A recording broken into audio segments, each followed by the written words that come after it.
नमस्कार, Shivraj Singh children academy से मैं ज्योति त्रिपाठी आप सभी का हिंदी की इस ऑनलाइन कक्षा में एक बार पुनः स्वागत करती हूँ। बच्चों, ललद्यत के वाक प्रकरण के अंतर्गत इसके पहले वीडियो में हमने दो वाक की चर्चा की। पहले और दूसरे वाक का वाचन, भावार्थ, इसके साथ साथ उसके काव्य सौंदर्य को भी जाना। आज हम अपने इस वीडियो में ललद्यत जी के द्वारा लिखे गए तीसरे और चौथे वाक्य का सर्वप्रथम वाचन करेंगे। इसके बाद उसके शब्दार्थ और काव्य सौष्ठव को भी जानेंगे। तो आइए इसी के क्रम में हम शुरुआत करते हैं। तीसरा वाक्य, आई सीधी राह से गई न सीधी राह, सुषुम सेतु पर खड़ी थी बीत गया दिन आ, जेब टटोली कौड़ी न पाई, माझी को दूं क्या उतराई। अब प्रस्तुत काव्य की पंक्तियों में कवित्री ने अपने द्वारा किए गए प्रयास के विफल होने के संदर्भ में यहाँ इन पंक्तियों के माध्यम से हमें बताना चाहा है कि कवित्री के द्वारा किस प्रकार का प्रयास किया गया, जिसके कारण जो वास्तविक प्रयास होना चाहिए था वह नहीं हुआ और जो प्रयास किया गया वह प्रयास भी विफल हो गया। तो इसके भावार्थ के क्रम में हम देखेंगे, आई सीधी राह से गई न सीधी राह। कवित्री का कथन है कि ईश्वर या परमात्मा ने जिस सहजता और सरलता से हमें इस संसार में भेजा या हमने इस संसार में जन्म लिया, हम जिस उद्देश्य से आए, हमारा जो लक्ष्य होना चाहिए था, हम उस लक्ष्य को नहीं पाए, हम अपने उस उद्देश्य को नहीं प्राप्त कर पाए।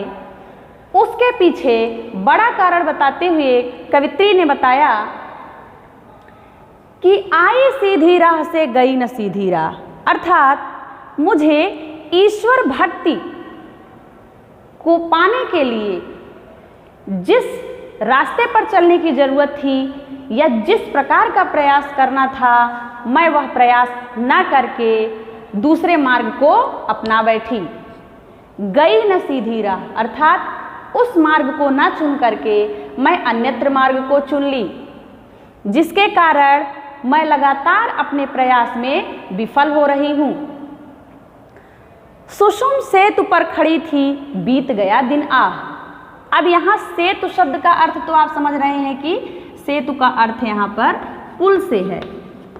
यहाँ सेतु का सामान्य अर्थ आपको पता है कि इसका अर्थ पुल है, और यहाँ पर जो सुषुम शब्द लिखा गया है इसका तात्पर्य सुषुम्ना नाड़ी से है। सुषुम्ना नाड़ी से।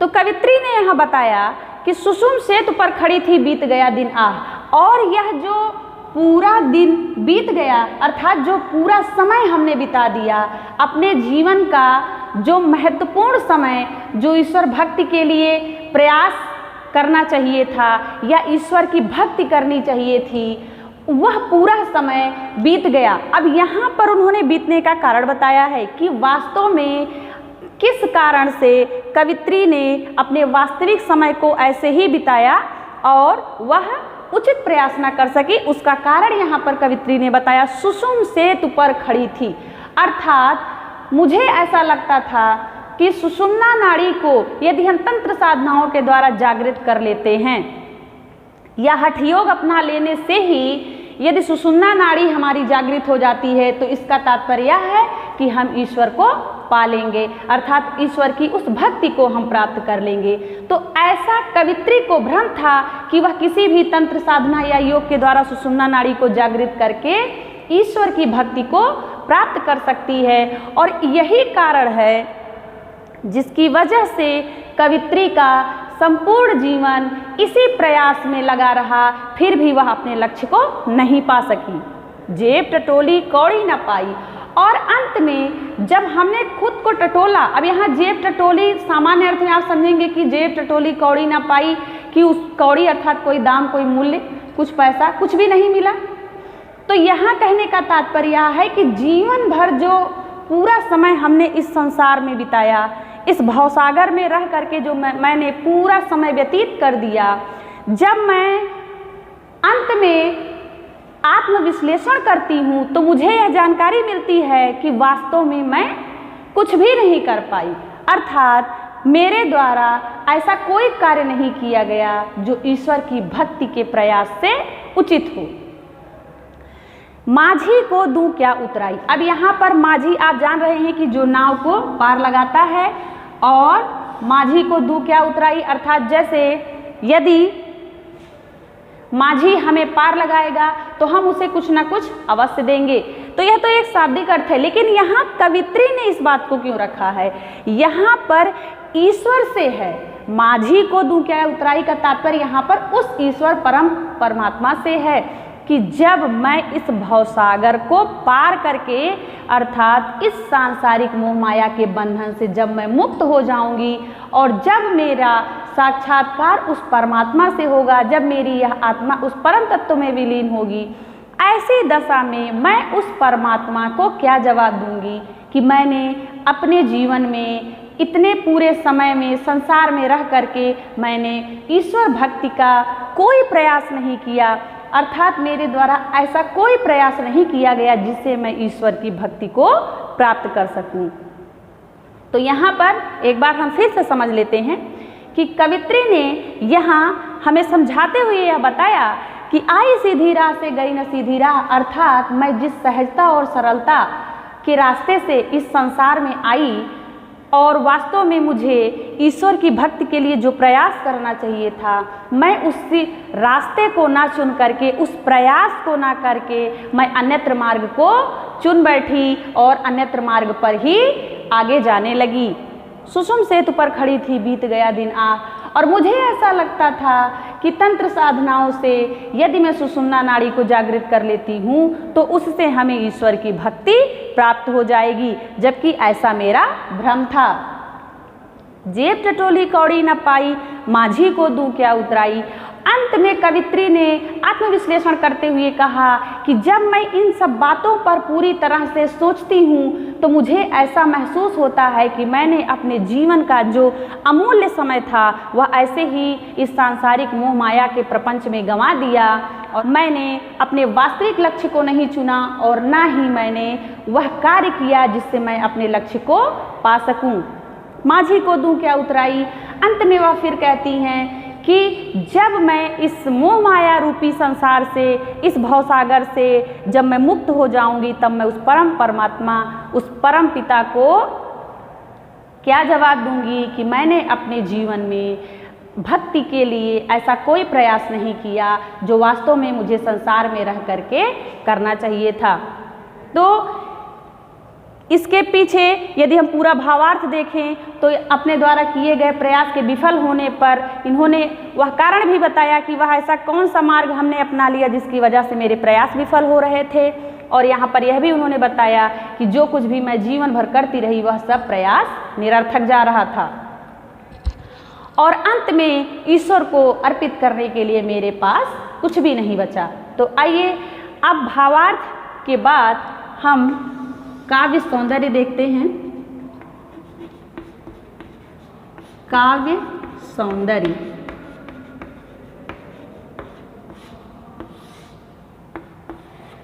सबसे पहले यदि देखा जाए तो यहाँ पर सुषुम सेतु में रूपक अलंकार की छटा विद्यमान है। शैली की यदि हम बात करें तो प्रतीकात्मक शैली है।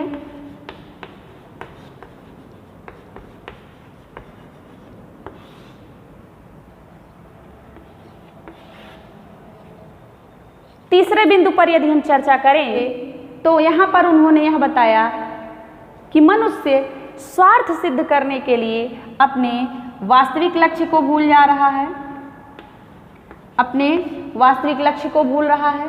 चौथे बिंदु पर यदि हम बात करें तो यहाँ पर कवित्री ने अपने द्वारा बताए गए जो भी भक्ति का मार्ग अपनाया गया, अपने द्वारा अपनाए गए भक्ति के मार्ग को उन्होंने अनुचित बताया। अर्थात उन्होंने यह बताया कि जो तंत्र साधनाओं से हमें ऐसा लगता था कि हम तंत्र साधनाओं से तुलना नाड़ी को जागृत करके हम ईश्वर की भक्ति पा लेंगे, तो ऐसा बिल्कुल भी गलत है। इस बात को भी उन्होंने यहाँ पर बताया है।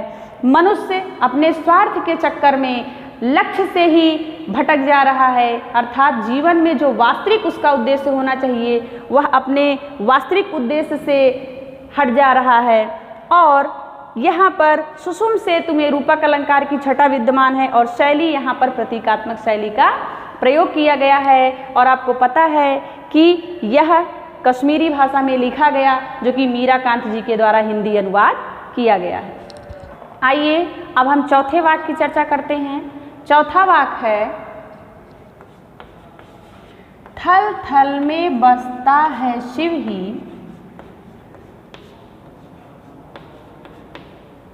थल थल में बसता है शिव ही, भेद न कर क्या हिंदू मुसलमान।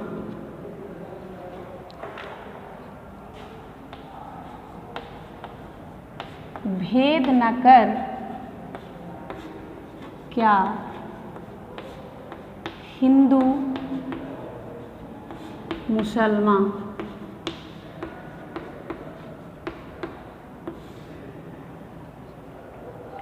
भेद न कर क्या हिंदू मुसलमान, ज्ञानी है तो स्वयं को जान,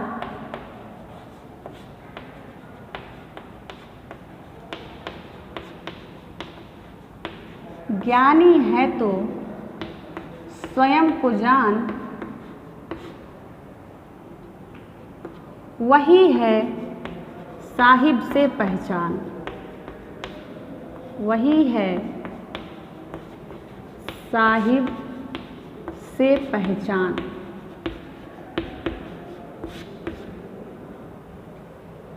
वही है साहिब से पहचान। अब देखिए, थल थल में बसता है शिव ही, भेद न कर क्या हिंदू मुसलमान, ज्ञानी है तो स्वयं को जान, वही है साहिब से पहचान।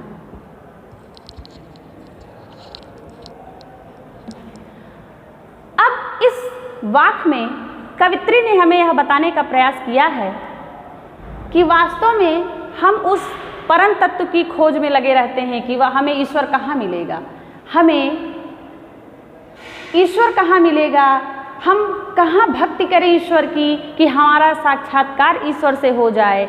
उस परम पिता परमात्मा को ढूंढने के प्रयास से तमाम लोग तमाम प्रकार से यंत्र तंत्र साधनाएं करते रहते हैं। तो यहाँ पर कवित्री ने बताया है कि थल थल में बसता है शिव ही, अर्थात यहाँ शिव शब्द का प्रयोग यहाँ ईश्वर की सर्वव्यापकता से है कि थल थल में बसता है शिव ही, अर्थात ईश्वर तो कण कण में व्याप्त है। भेद न कर क्या हिंदू मुसलमान, अर्थात इस प्रकार की मान्यताएं समाज में बनी हैं कि हिंदू मुस्लिम अर्थात अलग अलग संप्रदाय के लोग अपने अपने मत के अनुसार ईश्वर का सुमिरन करते हैं, भजन करते हैं, या अपनी मान्यता के अनुसार प्रयास करते हैं। तो यहाँ पर कवित्री ने इस संप्रदायगत भेदभाव से दूर रहने के लिए सचेत करते हुए कहा कि भेद न कर क्या हिंदू मुसलमान, अर्थात चाहे वह हिंदू हो या मुस्लिम संप्रदाय का व्यक्ति हो, आपस में किसी भी प्रकार का भेदभाव नहीं होना चाहिए, क्योंकि ऐसा नहीं है कि हिंदू को ईश्वर कहीं और मिलेंगे और मुस्लिम संप्रदाय का यदि कोई भी व्यक्ति ईश्वर का भजन या सुमिरन करता है तो उसे ईश्वर कहीं और मिलेंगे। कवित्री का कथन है कि ईश्वर कण कण में व्याप्त हैं, अर्थात हमें किसी भी संप्रदायगत रूढ़ियों में विश्वास नहीं करना चाहिए, भेदभाव नहीं करना चाहिए। ज्ञानी है तो स्वयं को जान। और वास्तव में यदि आपको लगता है कि मैं ज्ञानी हूँ, या यदि आपको यह महसूस होता है कि मैं जानता हूँ, तो पहले खुद को जानिए। सबसे पहले आप स्वयं को पहचानिए, क्योंकि ईश्वर का वास तो आपके ही अंदर है, अर्थात प्रत्येक व्यक्ति की आत्मा में ईश्वर का वास है। तो हमें कहीं अन्यत्र ढूंढने की आवश्यकता नहीं है। इस बात पर जोर देते हुए कवित्री ने कहा है कि यदि आपको जानना है तो सबसे पहले आप स्वयं को जानिए, वही है साहिब से पहचान। और जब आप स्वयं को पहचान जाएंगे तो आप का उस परम तत्व से साक्षात्कार होगा, उस परम तत्व को आप पहचान सकेंगे, क्योंकि वह जो परम तत्व है वह आपके ही अंदर वास करता है, अर्थात प्रत्येक व्यक्ति की आत्मा में उस ईश्वर का वास होता है। इसलिए कवित्री ने यहाँ पर समझाते हुए कहा है कि हमें किसी जातिगत या संप्रदायगत रूढ़ियों में विश्वास नहीं करना चाहिए। किसी भी प्रकार के आडंबर और तंत्र साधना के चक्कर में पड़ करके अपना व्यर्थ में समय व्यतीत नहीं करना चाहिए, क्योंकि यदि हमें उस परम पिता परमेश्वर, उस परमात्मा को पाना है, उसकी भक्ति को पाना है, तो हमें किसी भी जगह हम उस ईश्वर का सुमिरन कर सकते हैं, हम कहीं पर भी उस ईश्वर की आराधना कर सकते हैं। हमें कहीं आने जाने की आवश्यकता नहीं है, क्योंकि ईश्वर का वास प्रत्येक कण में है, ईश्वर कण कण में व्याप्त है। अतः हमें इन मतभेदों से दूर रहना चाहिए कि ईश्वर जातिगत या संप्रदायगत आधार पर ढूंढने पर हमें मिलेगा। अंत में कवित्री ने हमें बस यही समझाया है कि हमें उस परम तत्व की सत्ता को स्वीकार करना होगा कि वह जो परम तत्व है वह सर्वत्र है, उसकी सर्वव्यापकता है, अर्थात वह प्रत्येक कण में व्याप्त है। तो आइए अब काव्य सौंदर्य देख लेते हैं। काव्य सौंदर्य के क्रम में थल थल में पुनरुक्ति प्रकाश अलंकार है। थल थल में पुनरुक्ति प्रकाश अलंकार।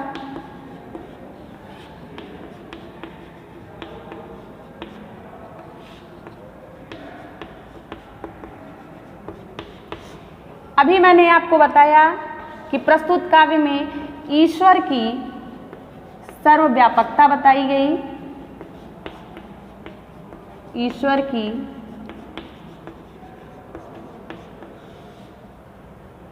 सर्वव्यापकता बताई गई, जातिगत और संप्रदायगत भेदभाव से दूर रहने के लिए प्रेरित किया,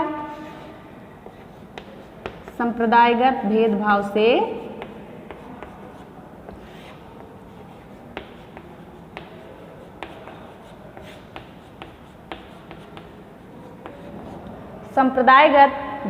से दूर रहने के लिए प्रेरित किया। चौथा बिंदु यदि हम देखें तो आत्मविश्लेषण मिलता है, आत्मविश्लेषण।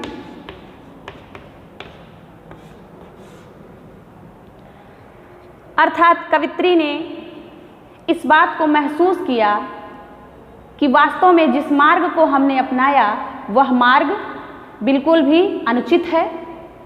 अतः उन्होंने इस बात को आत्मविश्लेषण के बाद ही हमारे समक्ष रखा है, अर्थात इसके बाद ही वह इस नतीजे पर पहुंची कि जो भी इस प्रकार का प्रयास किया गया वह निरर्थक था। यहाँ पर काव्य सौंदर्य के अंतर्गत हमने 4 बिंदुओं पर चर्चा की। हमने यहाँ पर भावार्थ देखा, तो प्रस्तुत काव्य के तीसरे और चौथे वाक्य का भावार्थ, शब्दार्थ और काव्य सौंदर्य हमने जाना। इसके पहले वीडियो में हमने पहले और दूसरे वाक्य की संपूर्ण चर्चा की। इसके पहले कवित्री के जीवन वृत्त पर चर्चा की। तो इस प्रकार से हमारा यह जो प्रकरण ललद्यत के वाक्य यह अब समाप्त हुआ।